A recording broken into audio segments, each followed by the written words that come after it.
What do you know about Macho?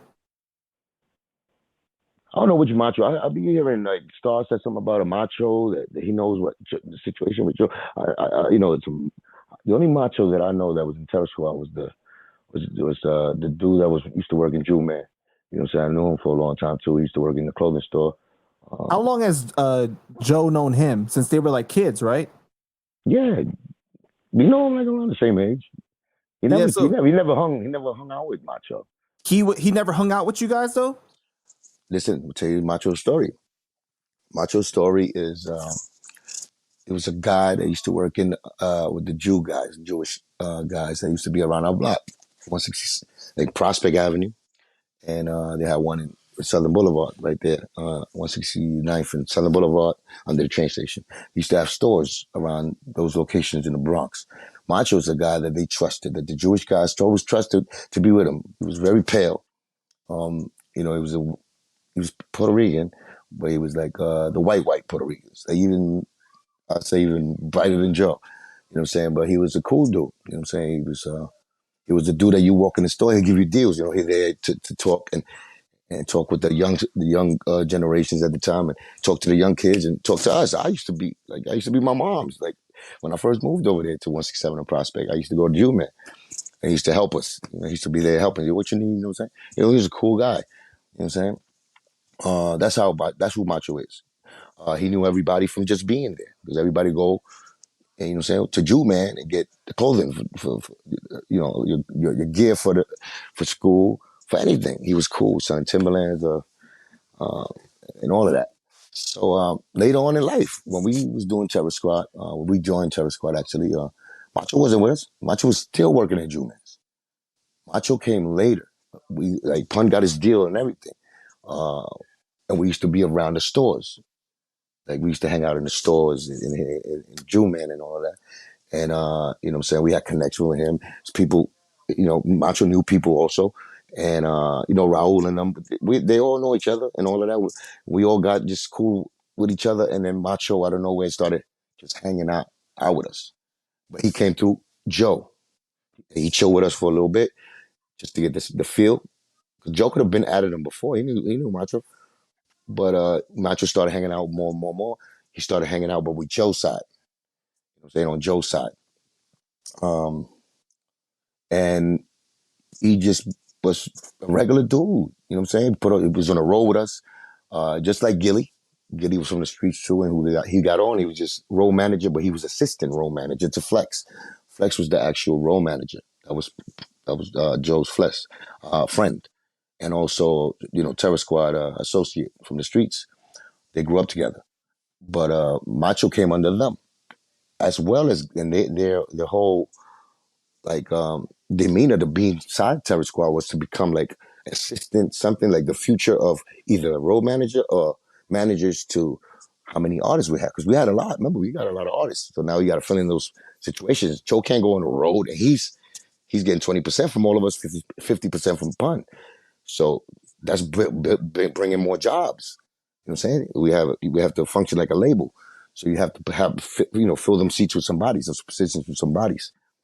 So Raul would go on the road with us, uh, oversee things for Joe. Really like they'll go and tell Joe how things was doing as we was doing the Terror Squad album in like different studios. Like Raul was assigned to me when I was doing my project in Terror Squad album. You got Gilly was assigned to Armageddon. Macho was assigned to Joe when Joe was working on his album. Macho was with Joe. So different people that reported to Joe. These are the guys that you're talking about. So Macho turned to be one of those guys. Macho is also the guy that really got close to Joe when we used to do shows. He used to wipe the sweat off of Joe's forehead. You know what I'm saying? And things like that. Uh, you know, Joe would enjoy that. Telling him like a flunky type. You know what I'm saying? He didn't mind doing it. Uh, because like I said, Macho was always the type. Like I said, the Jewish guys had him selling stuff, and he used to just do whatever to sell things. He was a good salesman. His thing was sneakers and stuff like that. So he would do what he needed to do, even though he wasn't a bum nigga. He wasn't a, what I'm saying, like a bum dude. You know what I'm saying? He had a little money, and he was a good dude. I always liked Macho. Started hanging out with Joe, changed his attitude a little bit, started like wiping the sweat over Joe. Joe started gassing him a little extra. You know what I'm saying? When people get around Joe, like certain guys got around Joe, I seen it change. I seen the gas he puts on people. And I always still wonder, why the fuck, when they usually get over there, they have a certain attitude towards me or with others. You know what I'm saying? Certain others. So I always wondered that. You know what I'm saying? Because I always treated our personal relationship, me and Macho, was always good. You know what I'm saying? It was always cool. We had fun. I used to call him the mushroom. You know what I'm saying? I call him mushroom, man. He only knows why. You know what I'm saying? So, You're not gonna tell us why? Nah. The mushroom man. You know what I call him? Mush. That's my dude at the time. And I seen him, hanging with Joe a lot and all of that. Certain, slowly but surely his attitude kind of got funny with me. You know what I'm saying? And that's the time when me and Joe used to bump heads a lot. So, you know what I'm saying? I don't know what he was doing it for. And then later on, Pun passed away. When Pun passed away, I seen Joe use Macho out of nowhere. He came out and said, Macho he had a chain on, it says Macho Entertainment. You know what I'm saying? A gold chain. You know what I'm saying? It said Macho Entertainment. And I was like, nigga, when the fuck did you become like a label owner? You know what I'm saying? What the fuck is this? Like, he was Terror Squad and it was Foundation Records. That was Punch Records label. Macho Entertainment. You know what I'm saying? That was crazy. And Joe was cool with it. Right? So I was like, I found that strange. Then I seen the behind the scenes, how this nigga Joe used that shit so he could sign, Remy Ma and Tony Sunshine, which was the first two artists in Pun's label, Right. Foundation Records. Not only Macho could tell you the real story about that, but I definitely know that's how that's what he did it for, and that's the type of scheme Joe was plotting to do with him and all that, and that's how probably they did it. Because I don't know what happened after that. Because I left, but the business part I didn't know too much. But that's what they did and how he used Mach. And Mach But was also the guy who had like a legal gun permit too. So. but you never really ran into him after that, right? Well, you did tell me that he tried to set you up one time, right? No, not set me up. That's when me and Joe met in the hotel in Winter Haven in Miami. That we chased Joe, me and my man GQ. Right. Cuban GQ chased Joe with them having 20 niggas. And, we ended up at the end chasing Joe alone. You know what I'm saying? But That's how I Macho get. was there? Macho was the bitch ass nigga that when I was walking towards Joe and he was walking through the street and we was about to meet up, Joe gave him the old, because, he told me to, what you doing with that glass of Hennessy? I threw it down and then, you know what I'm saying? We were about to go and I seen Macho, Rich Player, and JB, Little Dick JB, right there, Baby Cock, uh, the little Rich Player, little fucking setup artist too. That's another story I'll tell you some other time, but that's another motherfucker. That's a piece of shit to me. Macho was there. They was coming three, like, looking like it was tough with their face. I was like, turn my hand from Joe to them, and I was like, "Oh, you bitch ass niggas, faggot, bitch Oh, ass niggas. right. Okay, What you yeah. gonna do? And I said, what you gonna do? Try to set me up again? You can't. Let me fight this faggot, you bitch. You pussy, like they're trying to take my attention away from them to meet up with Joe again. So that's when I said about Macho, and then that's what I'm telling you about Macho. You know what I'm saying? Yeah, because it's interesting because when I talked to TA about Macho, he said that Macho was pretty much by Joe's side for a very long time, right? And then I think when Joe went to prison for tax evasion, he came back and that's when he said that Macho was stealing from him. He showed the statements and it really upset Joe because Macho was supposed to be his friend for a really long time and he had to let Macho go. And a bunch So yeah, and so like it's like he's not a thief. He's blamed. Yeah, like he's not a thief. Yeah. right. And then TA saying like, yo, he didn't really steal. He was taking what was rightfully his because all those years that he stood by Joe's side, he wasn't really getting money like that. And Joe was really upset about it. And there was plenty of times that TA was telling him like, just bring Macho back, man. Just bring him back. Yeah. And Joe was like, no, I can't. Man, roll the clip. Do you remember? Were you there when he finally cut Macho off? Yeah, I was there. Did he say why? He said Macho stole from him. And he said that That's it. he had Macho. He called Macho to his house and he started showing Macho the bank statements. And he said he cried to Macho. He was like, "Why, Macho? Why, Macho? Why you did this?"